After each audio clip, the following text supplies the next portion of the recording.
শুভেন্দু দাস স্বাগতম। বাংলা মায়ের একমাত্র হিন্দু নেতা শুভেন্দু দাস স্বাগতম। শুভেন্দু দাস স্বাগতম। শুভেন্দু দাস স্বাগতম।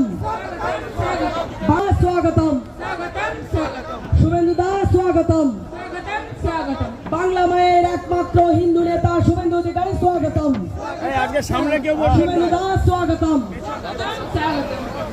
আমাদের উপস্থিত হয়েছেন উত্তর মালদা জেলা